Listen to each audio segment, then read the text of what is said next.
Assalamu alaikum everyone. Okay, today we are going to discuss about the integrated modular system. सबसे पहले हम discuss करते हैं कि इंटीग्रेटेड मॉड्यूलर सिस्टम जो है वो किस तरह से प्रीवियस सिस्टम से जो है ना वो डिफरेंट है। तो जो आपका इंटीग्रेटेड मॉड्यूलर सिस्टम है इसमें आपके ब्लॉक्स होंगे, ठीक है। एक ईयर में 3 ब्लॉक होंगे, ठीक है। और एक ब्लॉक में जो है वो एटलीस्ट 2 आपके मॉड्यूल होंगे और हर मॉड्यूल से पहले आपका जो वो प्री मॉड्यूल टेस्ट होगा, ठीक है। अब हम डिस्कस करते हैं व्हाट इज़ ब्लॉक। ब्लॉक है क्या चीज़? ब्लॉक बेसिकली जो है वो क्या है, एक just your pre proof exam है। मतलब जो एनुअल सिस्टम होता था उसमें ये होता था कि पूरा जो है वो साल बच्चे पढ़ते थे, ठीक है। उसके बाद एंड में उनका जो है वो एक प्री प्रूफ एग्ज़ाम होता था और उसके बाद उनका जो है वो प्रूफ होता था। लेकिन हमारा ऐसा कोई सिस्टम नहीं है। हमारा ये सिस्टम है कि हमारा जो है वो ब्लॉक अगर 1 है, ब्लॉक 1 में जितना भी सिलेबस उन्होंने दिया हुआ है वो ब्लॉक 1 में कवर हो गया, उसके बाद हमारा ब्लॉक 1 होगा, ठीक है। उसके बाद वो जो ब्लॉक 1 का सिलेबस है वो दोबारा हम प्रूफ में ही रिवाइज़ करेंगे। उससे पहले उसको रिवाइज़ करने का हमारे पास टाइम नहीं होगा, ठीक है। और ये क्या है, that's why it is also pre proof exam, ठीक है। तो इसी वजह से ये जो है वो हमारा as a pre proof exam ही कंसीडर किया जाता है और इसी के जो है वो आगे इंटरनल असेसमेंट में हमारे मार्क्स भी कंसीडर किए जाते हैं। अब हम डिस्कस करते हैं कि what is module and pre module. जैसा कि मैंने पहले भी बताया कि एक ब्लॉक में 2 मॉड्यूल है, ठीक है, और एक प्री मॉड्यूल है। Module and pre module is just like your assessment. ये सिर्फ हमारी जो है वो क्या है, असेसमेंट है। लाइक हमारे पास फॉर एग्जांपल अगर हम फाउंडेशन मॉड्यूल कर रहे हैं तो फाउंडेशन मॉड्यूल अगर सारा हम करते जा रहे हैं तो एंड पे उसको जो है वो पाइल अप करना, ये कवर करना थोड़ा मुश्किल हो जाता है, ठीक है। तो उससे पहले जो है वो कॉलेजेस वाले जो है वो क्या करते हैं, आपका एक प्री मॉड्यूल ले लेते हैं, आपके एक असेसमेंट लेते हैं, ठीक है, ताकि आपको आइडिया हो जाए कि आपने जो है वो ब्लॉक वाइज सिस्टम को कैसे साथ लेके चलना है। अच्छा, उसके बाद ना बहुत से बच्चों के ये भी कंसर्न था कि जो प्री मॉड्यूल है ये सब्जेक्ट वाइज होता है या मॉड्यूल सब्जेक्ट वाइज होता है, ऐसा सब कुछ भी। अच्छा, अब जो हमारे पास है ना आपका प्री मॉड्यूल, ये आपका सब्जेक्ट वाइज ही होगा। मतलब हर डिपार्टमेंट अपना अलग अलग प्री मॉड्यूल लेगा और डिफरेंट डेट्स पे लेगा। इसी तरह से आपका जो मॉड्यूल होता है वो भी डिफरेंट डेट्स पे होता है और हर डिपार्टमेंट अपना अलग अलग ले रहा होता है। उसके बाद ना हम आ जाते हैं आपके ब्लॉक पे, ठीक है। तो जो आपका ब्लॉक होता है ना, ब्लॉक आपका एक दिन होता है और 3 सब्जेक्ट का होता है, ठीक है। लाइक मतलब हर डिपार्टमेंट सारी सी बात है, अपना अपना क्वेश्चन बैंक देगा। तो उसमें जो है वो क्या होगा कि एक ही दिन में आपने 3 सब्जेक्ट कवर करने होंगे।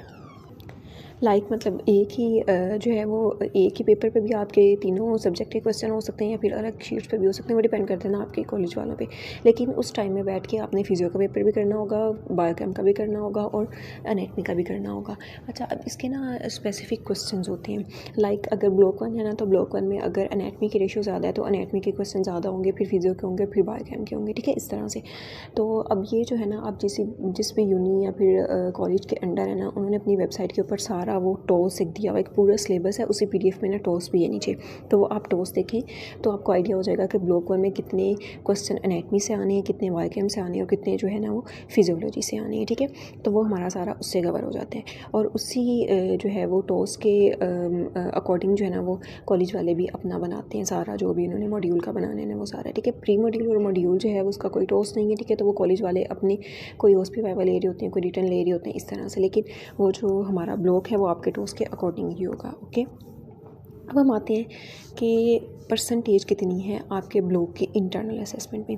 पहले जो था ना हमारा एनुअल सिस्टम, उसमें 10% था ये हमारा, जो भी इनके टेस्ट वगैरह होते थे या प्री प्रूफ एग्ज़ाम जो भी था। लेकिन अब हमारे जो ब्लॉक्स हैं इनकी 20% है। सिर्फ जो आपके ब्लॉक्स हैं ना वही कंसीडर किए जाते हैं आपके इंटरनल असेसमेंट में। आपके जो मॉड्यूल्स और प्री मॉड्यूल्स हैं वो कंसीडर नहीं किए जाते अनटिल अनलेस आपका कोई ब्लॉक जो वो फेल ना हो, ठीक है। लाइक मतलब अगर हम ये देखते हैं कि सिर्फ हमारे ब्लॉक ही जो वो कंसीडर किए जाएंगे तो फिर ये क्वेश्चन आता है ना, इसका मतलब है कि मॉड्यूल और प्री मॉड्यूल ना दें, या फिर अगर वो फेल भी हो जाए तो कोई इशू तो नहीं है, इस तरह के क्वेश्चन।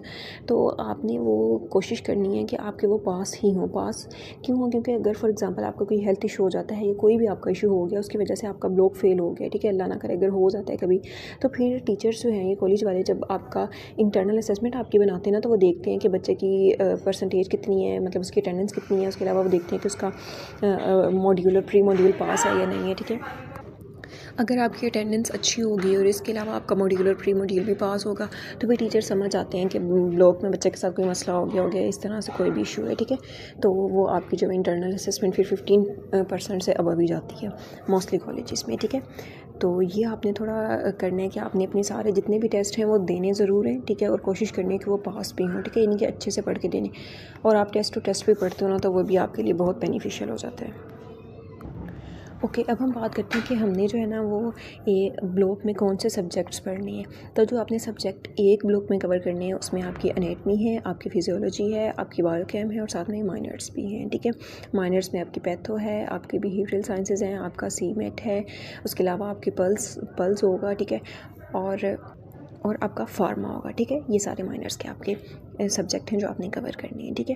ओके, अब एनाटमी जो है ना, एनाटमी के आगे फर्दर 4 आगे डिवीजन्स हैं, लाइक जर्नल आपने पढ़नी है, हिस्ट्रो पढ़नी है, आपने एम्ब्रियोलॉजी करनी है और आपने जो है वो साथ में ग्रोस करनी है, ठीक है। लेकिन जो बायोकेम और फिजियो होती है ना, मतलब ये सिर्फ एक ही ऐसा सिंगल सब्जेक्ट है, ठीक है। बाकी है कि इसकी बुक्स थोड़ी वो हैं ज़्यादा हैं, वो हम आगे डिस्कस करते हैं, ठीक है। अब आ जाता है हमारे पास कि समरी हमने देख लिया, ये कि ब्लॉक में मॉड्यूल होगा, प्री मॉड्यूल होगा, उसको किस तरह से डील करना है, वो सारी चीज़ें हमने डिस्कस कर ली। अब आते हैं हमने बुक्स कौन कौन सी यूज़ करनी होती है ना मॉड्यूलर सिस्टम में। तो जो बुक्स आपने मॉड्यूलर सिस्टम में यूज़ करनी ना, वो आपने कोशिश करनी है कि आप अपनी रिकमेंडेड बुक ही यूज़ करें, जो भी आपकी यूनियन है उसकी रिकमेंडेड बुक। क्यों? क्योंकि अब OSPI वाइवा भी हमारा सारा सिस्टम चेंज हो गया। OSPI वाइवा भी आपका रिकमेंडेड बुक से ही आ रहा होता है, आपके क्वेश्चन भी उसी से आ रहे होते हैं, MCQs भी वहीं से आ रहे होते हैं, ठीक है। तो हम देख लेते हैं इसमें। सबसे पहले जनरल एनाटमी है। जनरल एनाटमी की जो लाइक हुसैन है वही रिकमेंडेड है, ठीक है। तसद्दुक हुसैन भी होती है, लेकिन लाइक हुसैन रिकमेंडेड है, तो कोशिश करनी है कि वही पढ़ें, ठीक है। बाकी तसद्दुक में कोई इतना 2-4 टॉपिक्स हैं उससे करने वाले, वो सिर्फ उससे डिस्कस करें। आगे हमारे पास हिस्टोलॉजी है। हिस्टोलॉजी की जो रिकमेंडेड है वो लाइक हुसैन ही है, ठीक है। फिर दोस्त उसकी as a short book consider की जाती है। फिर हमारे पास एम्ब्रियोलॉजी है। एम्ब्रियोलॉजी की जो मोस्टली यूनिट्स में चल रही है ना, वो लैंगमैन ही रिकमेंडेड चल रही है, ठीक है। KLM अच्छी बुक है, KLM पे क्लिनिकल बहुत अच्छे लिखे हुए हैं। आपने क्लिनिकल अगर करनी भी है तो KLM से करें। बाकी अगर आप उधर से भी कर रहे हैं लैंगमैन से भी, तो कोई इशू नहीं, क्योंकि वो आपकी रिकमेंडेड है, ठीक है। और Sharjeel as a short book consider की जाती है। ग्रोस एनाटमी में स्नेल रिकमेंडेड है, ठीक है।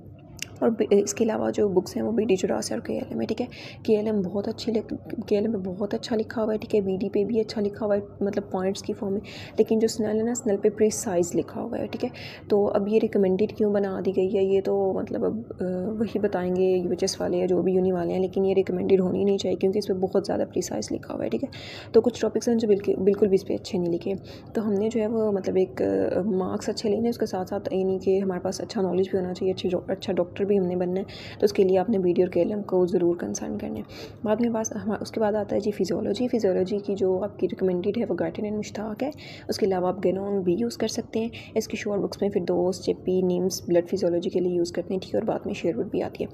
अच्छा, और ना इसमें यह है कि आपने फिजियो में एक रिकमेंडेड रखी है ना, तो साथ में है कि आपने इसकी शॉर्ट बुक भी रखनी है। उसके बाद आता है हमारे पास बायोकेम। बायोकेम की जो रिकमेंडेड है वो लिपनकोट और हार्पर है, ठीक है। शॉर्ट बुक में सत्य और आप मुश्ताक यूज़ कर सकते हैं। ओके, बाकी ना कौन से बुक से आपने कैसे पढ़ना है वो मैं एक अलग वीडियो बनाऊंगी। किस तरह से आपने मॉड्यूलों को और प्री मॉड्यूल को लेके चलना है, वो सारा कुछ हम उसमें कवर करेंगे। ओके, अब हमारे पास आ जाती है अटेंडेंस। तो जो मेन इशू है ना इसमें मॉड्यूलर सिस्टम में, वो अटेंडेंस का ही है, जो कि 85% कर दी गई है। आपकी जो 85% अटेंडेंस है ना, ये आपकी ब्लॉक वाइज है, ठीक है। ब्लॉक वाइज आपने इसको 85% मेनटेन करना है। अब आता है कि इसको मेनटेन कैसे करें, मेनटेन कैसे करना है, मतलब कॉलेज जाके इसको मेनटेन करना है। बाकी ये है कि आपने जो है ना वो अपना रिकॉर्ड रखना है कि मतलब मेरी कितनी अटेंडेंस आ रही है, ठीक है। ये नहीं है कि छुट्टियाँ करते जाएँ और कोई नहीं, मतलब हम ये कहते नहीं कोई नहीं हो जाएगा, तो इस तरह से नहीं, ठीक है। आपने अटेंडेंस अपनी मेंटेन रखनी है। बाकी जो है ना वो इसमें एक ऐप है अटेंडेंस जो है वो मैनेजर, तो वो मैं ना उसका लिंक नीचे डिस्क्रिप्शन में दे देती हूँ, वो आपने डाउनलोड कर लेनी है। और आपने डेली का अपना रिकॉर्ड रखना है, लाइक आपने कौन सा लेक्चर जो है वो अटेंड किया है, कौन सा नहीं अटेंड किया, ठीक है। जो अटेंड किया उस पर प्रेजेंट लगा दें, जो नहीं किया उस पर आप अपनी एब्सेंट लगा दें, इस तरह से, ठीक है। बाकी ये कि डेमो, अपना लैब और अपना लेक्चर, इन तीनों का अलग अलग उस पर पॉइंट बनानी है, ठीक है, ताकि आपको पता रहे एंड पे कि मेरे कितने लेक्चर हुए थे, उसमें से मैंने कितने मिस किए हैं, ठीक है। और बाकी ये है कि आपने ना अपना अब मतलब जब आपका ब्लॉक होता है ना, तो उसमें आपको बहुत ज़्यादा सिलेबस आपका कंपाइल होता है, सारी books at a same time करना मतलब इजी नहीं होता आपको, और वो भी फर्स्ट ब्लॉक में बहुत मुश्किल हो जाता है। तो आपने क्या करना है, आपने उसके लिए ना 2-3 अपनी छुट्टियाँ बचा के रखनी है, ठीक है। तो अपनी अटेंडेंस एटलीस्ट आपने 88 to 90% तक रखनी है, ताकि अगर आप वो छुट्टियाँ कर भी लें तो फिर कोई इशू ना हो, सही है। उसके बाद बेनिफिट्स ऑफ मॉड्यूलर सिस्टम क्या है, यही कि अगर आप एक टॉपिक एक जगह से पढ़ रहे हैं ना, मतलब अगर हिस्ट्री में अगर आप सेल करें ना, तो आप सारी जगह पे सैली कर रहे होंगे। अगर आपने हिस्ट्रो में एक दफ़ा हिस्ट्रो की लाइक हुसैन से पढ़ लिया हुआ ना, तो आपको फिर जगह जगह से पढ़ने की ज़रूरत नहीं है, ठीक है। हिस्ट्रो से पढ़ लो या फिजियोलॉजी से पढ़ लो, वो आप पे डिपेंड करता है। जहाँ भी अच्छा लिखा ना वहाँ से आप रीड कर लो। और बाकी ये कि जब भी आपने कोई टॉपिक पढ़ना है अपने सीनियर से ज़रूर पूछ लेना है कि ये टॉपिक कहाँ पे अच्छा लिखा है और हम कहाँ से पढ़ें, ठीक है। बिकॉज प्रूफ में हमारे पास इतना टाइम नहीं होता कि हम जो है ना सारी बुक्स खोल के बैठ जाएँ, क्योंकि 3 दिन है और उसमें अपने पूरा ब्लॉक रिवाइज़ करना है। तो इसी वजह से अभी जो भी आप मतलब अच्छी बुक से भी अगर आप पढ़ रहे हैं ना, तो वो आपने जो भी अपनी मेन बुक रखी है ना, उस पर आप उसकी शॉर्ट लिस्टिंग करते जाएँ, पॉइंट बनाते जाएँ, इस तरह से करते जाएँ, ठीक है। उसके बाद ये कि अब ये जो है वो पास करना इसको बहुत आसान हो गया, ठीक है। लाइक उस वाइवा में भी आपके लिए बहुत जो है वो आसानी हो गई है पास करना, ये वो सब कुछ। और उसके बाद ये कि लास्ट पे जब आपका प्रूफ होता है तो आपके ऊपर बर्डन कम हो गया, ठीक है। लाइक पहले होता था कि एनाटमी है तो पूरी एनाटमी एक दिन करनी है, उसमें उसके वाइवास भी जब एक दिन करते हैं तो वो बहुत मुश्किल हो जाता है ना। लाइक हिस्ट्री की स्लाइड एक दिन में 150 to 200 स्लाइड्स करना बहुत मुश्किल था। लेकिन अब ये कि अब कुछ ही स्लाइड्स हैं जो हमने ब्लॉक 1 में करनी है, ब्लॉक 1 में मतलब कि वो डिवाइड हो गई हैं, ठीक है। तो वो बहुत आसान हो गया है। उसके अलावा ये है कि burden come in the sense कि अगर आपने पूरी एनाटमी एक दिन में करनी हो ना, तो वो बहुत मुश्किल लगती है। बाकी ये कि अगर आपको ब्लॉक वाइज सिस्टम की समझ आ जाए ना, तो फिर आपके लिए पढ़ना जो वो बहुत ज़्यादा आसान हो जाता है, ठीक है। मतलब सिर्फ एक दफ़ा थोड़ी सी मुश्किल होती है कि तीनों सब्जेक्ट को एक साथ लेके चलना थोड़ा मुश्किल होता है, आसान नहीं होता। लेकिन जब एक दफ़ा समझ आ जाती है ना, तो फिर बहुत ज़्यादा ईजी लगता है, ठीक है। तो बाकी ये कि यही था इंटीग्रेटेड मॉड्यूलर सिस्टम। अगर अभी भी आपकी कोई भी क्वेरी हो तो आपने जो कमेंट सेक्शन में